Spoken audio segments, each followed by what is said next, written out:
All right, welcome to this week's weekly roundup on hashtag Brant. Let's crack this thing open and get going, shall we? Smooth Okanagan.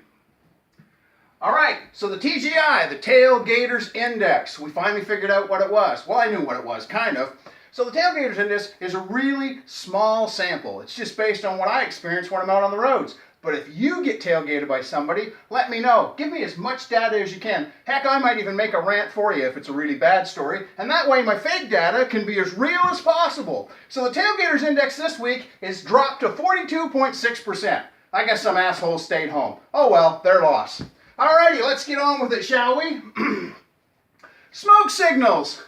Guess what was going on in England back in 1746? There was a woman that fell in the water. Actually, she fell in the river, and she drowned. And her husband pulled her out. And she decided to give her a tobacco enema. I'll say that for you again slowly. A tobacco enema. Enemas are things that go up your butt. Okay? So they shove a tube up your ass, and then they take some smoke, and they go, and they blow smoke up your ass. It used to be a real thing. I didn't know that. I thought blowing smoke up your ass was just a saying that we had. No, apparently it got so big, they used to have kits alongside the river. So if some poor schmo fell in, you could grab the hose, light up a smoke, shove the tube up his ass, and revive him. I'd be damned if it didn't work. I don't know whether it's got to do with hot smoke going up your ass, making your brain go, wake up! I'm sure that probably works. But anyway, I would think that gates along the riverside would have been a way easier way to prevent people from falling over in the first place. But anyway, that's where the saying, you're just blowing smoke up my ass came from. Because eventually people realized that tobacco enemas weren't doing shit for you. A lot like things today, for example, chemtrails. In 20 years, that's what we'll be calling stuff. Oh, that's a real chemtrail. You conspiracy theorists, you drive me friggin' nuts. And speaking of you idiots, this just came to my attention. I completely rewrote one section of this tonight as I was getting it ready. Now I'm going to screw up this guy's name, but I'm going to try.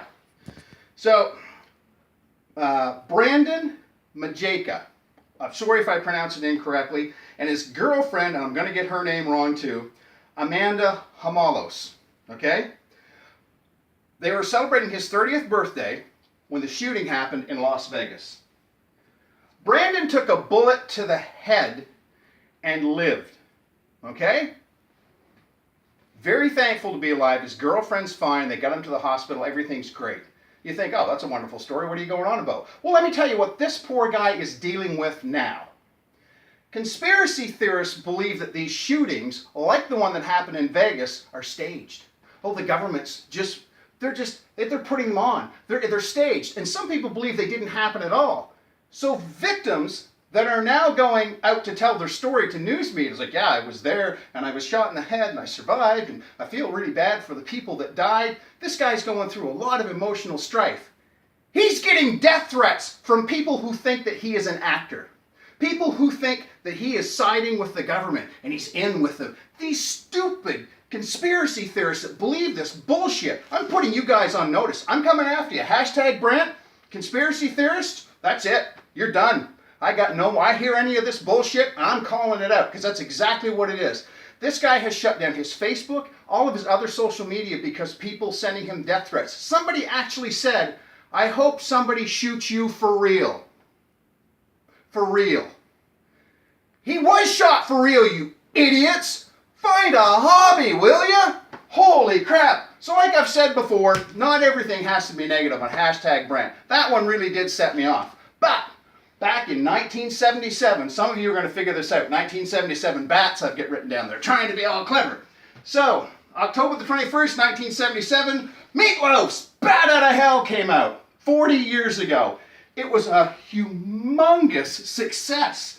Did I write down? Yeah. 43 million copies worldwide.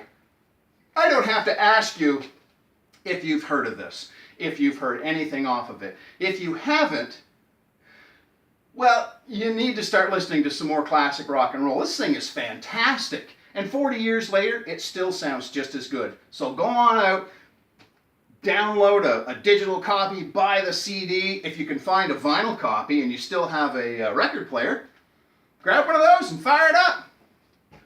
There we go. Oh, and one last thing, the end of the rant for this week.